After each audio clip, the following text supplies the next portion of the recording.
श्री हरि शरणम। कैसे हैं आप सभी? आशा करती हूँ आप सभी स्वस्थ, प्रसन्न और आनंद से होंगे। आज मैं आपका स्वागत यहाँ पाकशाला में कर रही हूँ, जहाँ श्री ठाकुर जी की रसोई बनाई जाती है। और जैसा कि मैंने आपको वादा किया था कि आपके बच्चों के लिए और आप सभी के लिए अब मैं कुछ ऐसी स्नैक्स की या ऐसी कुछ खाने की चीज़ों की रेसिपीज लेकर के आऊँगी जो शुद्ध सात्विक है और पूर्ण रूप से शुद्ध रूप से वे भारतीय व्यंजन हैं। और भारतीय व्यंजन है तो स्वास्थ्यवर्धक भी हैं, पोषक तत्वों से भरपूर हैं और किसी भी समय वे खाए जा सकते हैं। आप आज की जो हमारी डिश है उसको आप चाहे तो स्नैक के रूप में खा लीजिए चाय के साथ, चाहे उसको एक समय की मील के रूप में भी खा सकते हैं, क्योंकि उसके अंदर हमने सारे ही इंग्रेडिएंट्स जो हैं वो इस प्रकार के डाले हैं जिसमें कोई भी प्रेजर्वेटिव नहीं है और किसी भी प्रकार का उसके अंदर हमने कोई केमिकल प्रयोग नहीं किया है। आप इस रेसिपी को बनाने के बाद कम से कम 7 से 8 दिन तक रेफ्रिजरेटर के अंदर स्टोर करके भी रख सकते हैं। जिस समय खाना हो उसी समय उसको निकालिए, तवे पर रख के गर्म कीजिए और खा लीजिए।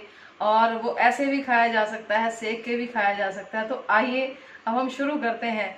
आज हम दक्षिण भारत की एक ऐसी रेसिपी आपके साथ शेयर कर रहे हैं जिसको दक्षिण भारतीय भाषा में कोठंबिर वड़ी के नाम से जाना जाता है। जी हाँ, जो हरा धनिया आजकल बहुत मिल रहा है यहाँ पहाड़ी क्षेत्र से, तो हरा धनिया को दक्षिण भारतीय तमिल भाषा में कोठंबिर ऐसा कहा जाता है।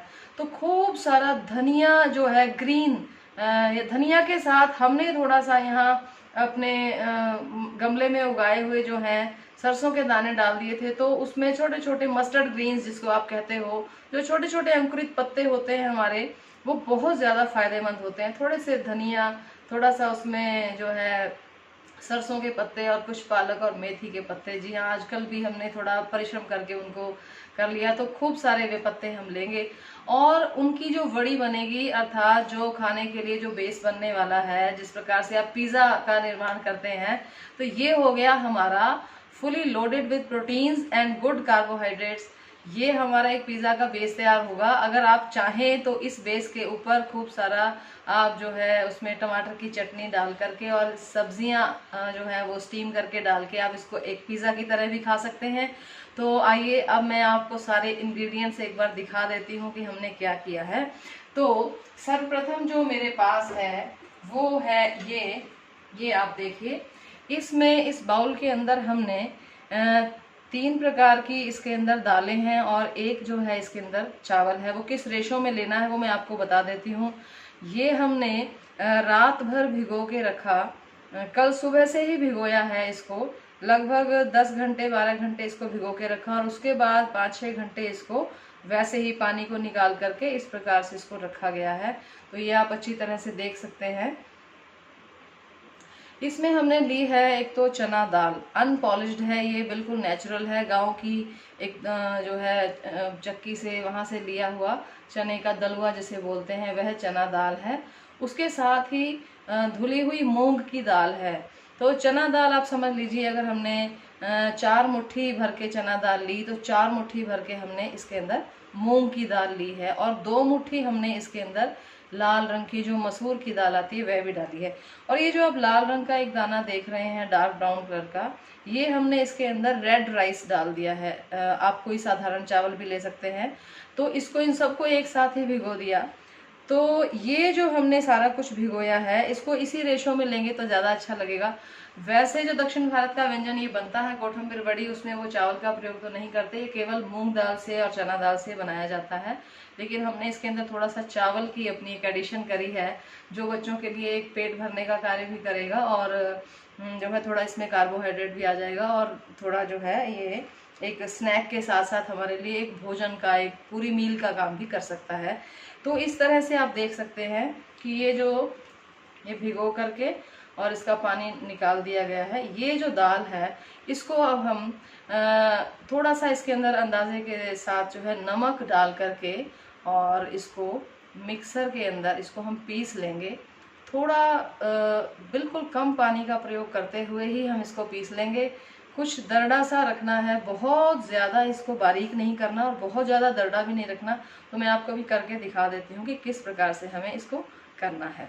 तो आप कृपया देखते रहें। ये सामने जो है मिक्सी है, तो मैं कोशिश करती हूँ कि आपको ठीक से दिखा सकूं।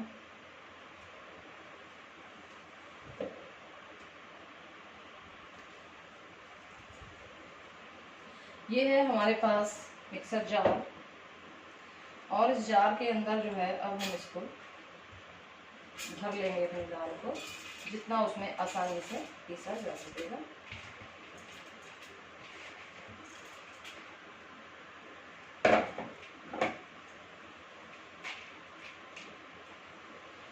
तो ये आप देख सकते हैं कि इस जार को मैंने लगभग क्वार्टर के करीब जो है इसके साथ ले लिया है, और जो बच गई है दाल उसको हम जब ये पिसने में आ जाएगा तो उसके बाद जो है हम बाकी दाल भी इसमें डाल सकते हैं। और ये दाल देखते हैं, हम पहले कोशिश करते हैं कि ये जो भीगी हुई है, जितना पानी इसने सोख लिया है, ये उस पानी के साथ ही किस तरह से पिस जाती है।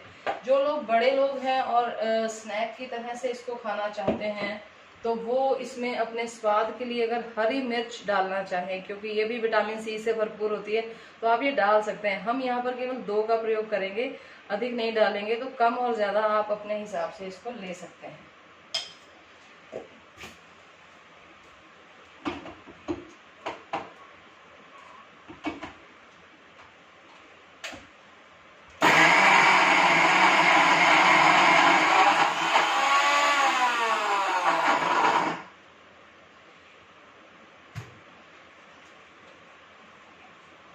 बीच बीच में इसको हिलाना और चलाना बहुत आवश्यक है, क्योंकि हिलाने से जो है वो ये बीच में फिर से इकट्ठा हो जाती है। यहाँ हम बहुत थोड़ा सा जो है पानी का प्रयोग इसमें करने वाले हैं, बहुत ही थोड़ी मात्रा में हम पानी डालेंगे।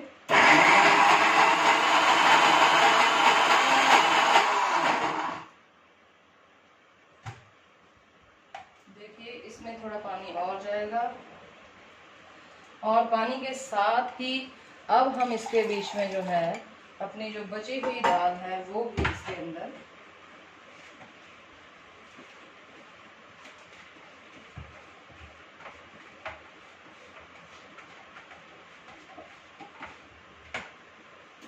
हम कोशिश करते हैं कि अन्न का एक भी दाना जो है वो व्यर्थ नहीं जाना चाहिए। तो इसलिए अच्छी प्रकार से जो है आप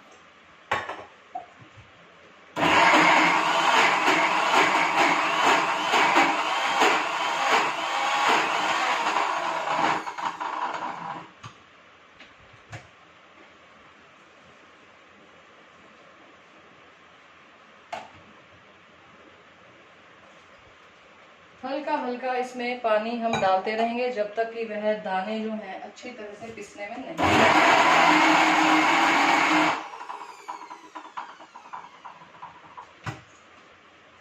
अब जो हमारी दाल है वो पीसने के कारण थोड़ी फ्लफी होने लग गई है, थोड़ा सा उसके अंदर जो है वायु का प्रवेश होने जा रहा है। तो ऐसा जो फ्लफी जो है वो होना बहुत एक अच्छा साइन है। तो हम एक चम्मच के साथ इसको अच्छे से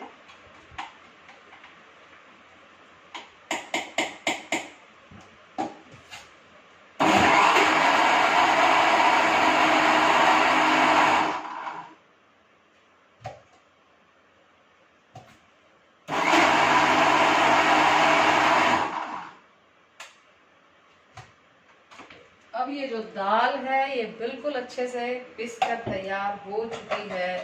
अब हम लेंगे एक ऐसा खाली बाउल, जिस बाउल के अंदर हमें सारी मिक्सिंग करनी है। तो आप ये बाउल ले लीजिए, और अब मैं कैमरा थोड़ा सा नजदीक लेके जाती हूँ ताकि आप सारे इंग्रेडिएंट्स को बहुत अच्छे से देख सकें। तो ये आप देख सकते हैं कि हमारे पास ये जो दाल है ये बहुत अच्छी बिल्कुल फ्लफी होकर के पिस के तैयार हो चुकी है।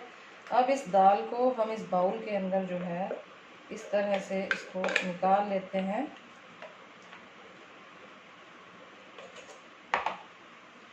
और ये देखिए ये वो दाल है, आप देख सकते हैं कि थोड़ी सी अभी गाढ़ी है, जिस तरह से गिर रही है थोड़ी सी गाढ़ी है। इसको हमें हल्का सा जो है वो पतला तो करना ही है। तो इसलिए अब हम क्या करेंगे कि इस मिक्सी जार में ही हम थोड़ा सा पानी लेकर के और उसको घुमा लेते हैं। तो इस तरह से ये जार में लगा हुआ जो हमारा है वो भी हमारे पास आ गया। ये हो गया हमारा जार का काम खत्म। इसको हम रख देंगे एक तरफ। और अब जो है ये आप देख सकते हैं, ये हमने एक थाली के अंदर सारा जो ग्रीन्स काटे हैं वो ग्रीन्स हैं, और वो ग्रीन्स हम सारे के सारे जो है अच्छी मात्रा में इसके अंदर डालने वाले हैं।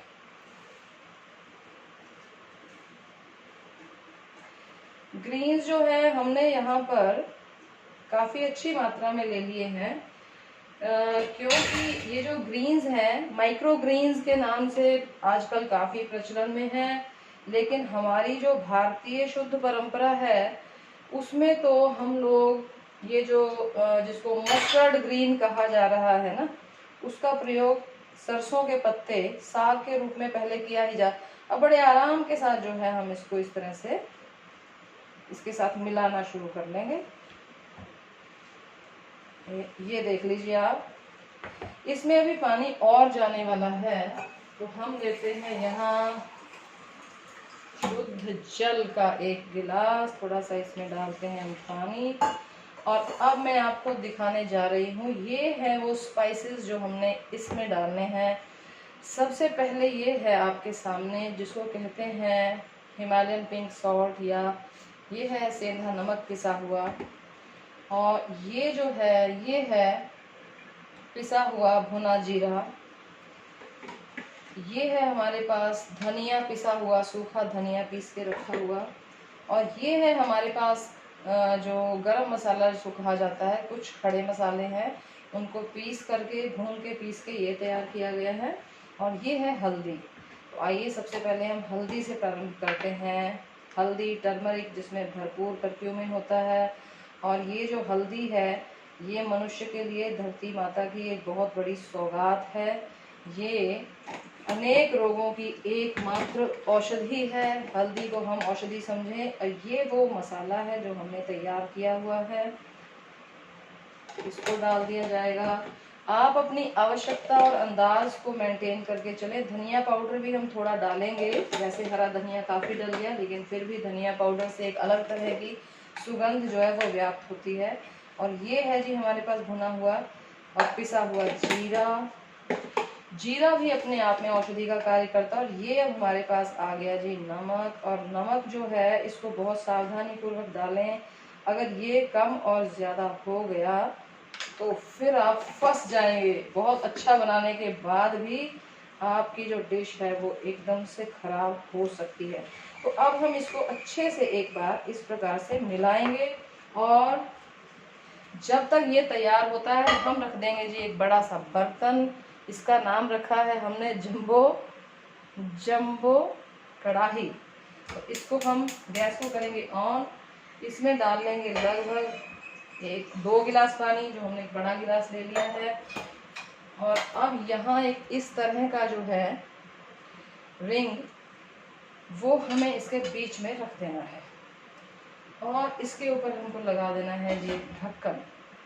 और यहाँ पर जो है ये आपका तैयार हो रहा है मिश्रण। अब इस मिश्रण को एक ही दिशा में घुमाते घुमाते घुमाते घुमाते हमें बिल्कुल फ्लफी, और हमें इसको बिल्कुल फ्लफी और एक सार जो है वह बना लेना है, ताकि सारे मसाले जो इसमें मिलाए गए हैं वो सब तरफ व्याप्त हो सके। तो इस प्रकार बड़े प्रेम के साथ इसको आप मिलाते रहें। और भोजन जब भी बनाएं तो आपका मन जो है वो आनंद और प्रेम से भरा हुआ होना चाहिए। कभी भी विषाद युक्त होकर के या दुख या शोक की हालत में या क्रोध की अवस्था में भोजन नहीं बनाना चाहिए। तो इस प्रकार से हम घुमाते रहेंगे इसको। इस प्रकार घुमाने से भी इस हमारे सारे बैटर के अंदर जो है बहुत सारी वायु तत्व का प्रवेश हो जाएगा। वायु तत्व का प्रवेश हो जाने से क्या होगा कि इसकी कुकिंग अच्छे से होगी, भली प्रकार से जो है यह कुक हो जाएगा। तो जरा हम अच्छे से करके और इसको बिल्कुल खाली कर लेते हैं। अब इसके बाद हमारे पास ये आ गया, ये लकड़ी का बना हुआ एक स्पैटुला है। तो हम इसके माध्यम से अब ये सारा बैटर जो है ये एक ऐसे इस प्रकार की एक हमने ये कांसे की बनी हुई ये कांसे पात्र है, कांसे की एक थाली ले ली है और इस थाली के अंदर अगर आप चाहें तो यहाँ इस थाली में आप थोड़ा सा घी लगा करके हल्का सा लुब्रिकेशन कर सकते हैं।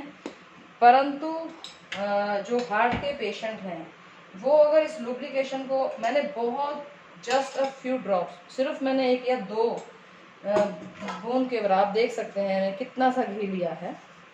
तो इसको जो है हम एक फॉर्मेलिटी के लिए, हाँ यदि आप केवल बच्चों के लिए, स्वस्थ लोगों के लिए और जवान लोगों के लिए बना रहे हैं तो आप भरपूर मात्रा में इसको लुब्रिकेट करें, जितना आवश्यक हो उतना ही। भरपूर का अर्थ ये नहीं है कि आवश्यकता से ज़्यादा लें। तो इस तरह से इस थाली को हमने कर लिया है लुब्रिकेट। और अब ये जो सारा हमारा मटेरियल है, आपको ऐसा लग रहा होगा कि नमक इसमें कम है, लेकिन हमारा जो नमक है वो थोड़ा सा मोटा पिसा हुआ है तो वो बाद में थोड़ा ज़्यादा नमकीन होता है, इसलिए हमने उसी हिसाब से डाला। ये सारा का सारा बैटर देखिए आप ऐसी फ्लोइंग कंसिस्टेंसी में होना चाहिए, ये अपने आप ही जो है ये सारा का सारा। अब आप देख रहे हैं हमने इसमें ना तो किसी भी प्रकार का कोई ईस्ट, ना कोई सोडा, ना ही कोई बेकिंग पाउडर, किसी भी चीज़ का हमने प्रयोग नहीं किया।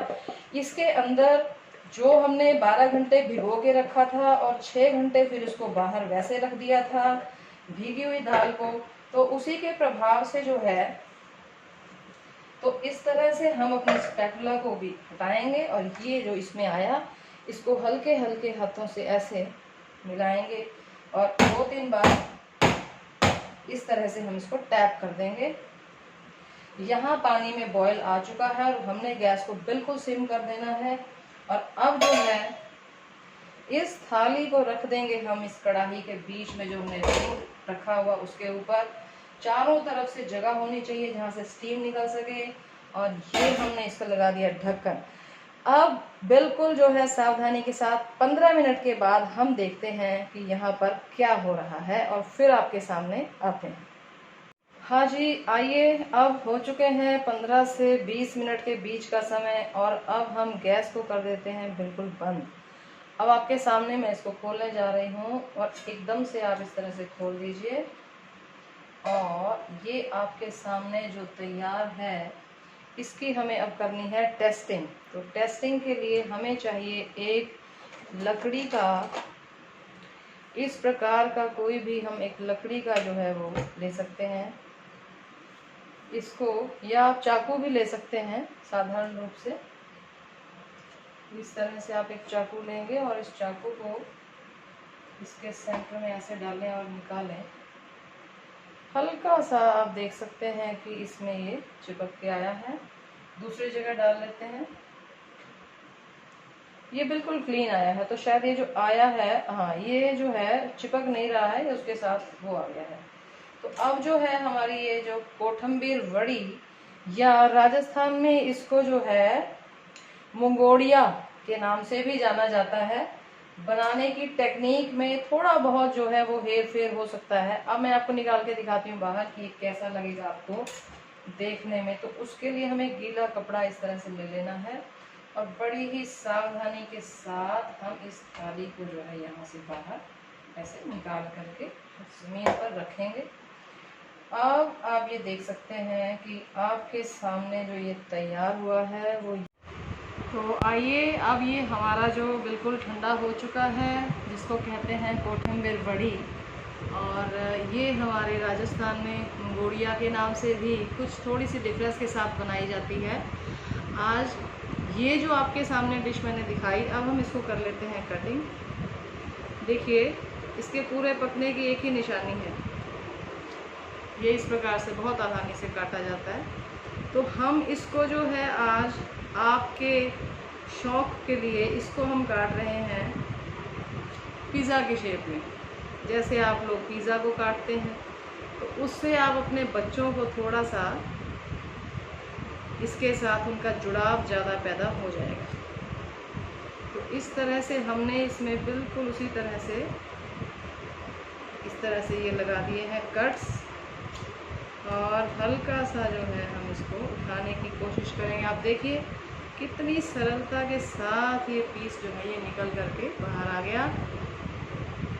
अब इसको आप चाहें तो सेंटर में से काट करके और इसको तवे पर रखें, गरम तवे पर, और इसके ऊपर टमाटर की चटनी लगा करके सब्जियां डाल सकते हैं। परंतु ये अपने आप में संपूर्ण आहार है। ये देखिए, ये मैं आपको दिखाती हूँ। आप देख सकते हैं कि कितनी इसके अंदर ये कितना सॉफ्ट बना हुआ है। और ये जो है इसको, इसके पोषक तत्वों का तो मैं आपको क्या ही बताऊँ। इसमें चना दाल, मूंग दाल, मसूर की दाल और रेड राइस या साधारण चावल आप डाल सकते हैं। चावल अगर आप चाहें अवॉइड कर सकते हैं, लेकिन मैंने इसलिए थोड़ा सा डाला है 1 मुट्ठी के बराबर, जिससे कि बच्चों के लिए यह एक जो है पेट भरने का साधन भी हो जाए। आप चाहें तो नाश्ते में इसको खा सकते हैं, आप चाहें तो इसको अगर दोपहर की मील में खाना चाहें तब भी खा सकते हैं। इसके साथ बनाइए आप टमाटर की, पुदीना धनिया डाल करके घर में चटनी बनाएं। बाज़ार की किसी भी प्रकार की बनी हुई प्रेजर्वेटिव वाली जो टमाटो सॉस है उसको अवॉइड कीजिए। सात्विक जीवन जिए, सात्विक भोजन खाएं और शुद्ध खाएं, स्वस्थ रहें, सदा मुस्कुराते रहें। यही मेरी आप सबके लिए एक शुभकामना है। तो अब आप देखिए इसकी हम करते हैं प्लेटिंग। तो इस तरह से जो है हम इसके कुछ 2 के करीब, ये देखिए अपने आप ही थाली से उठ रहा है, इसको कुछ भी मेहनत हमें नहीं करनी पड़ रही।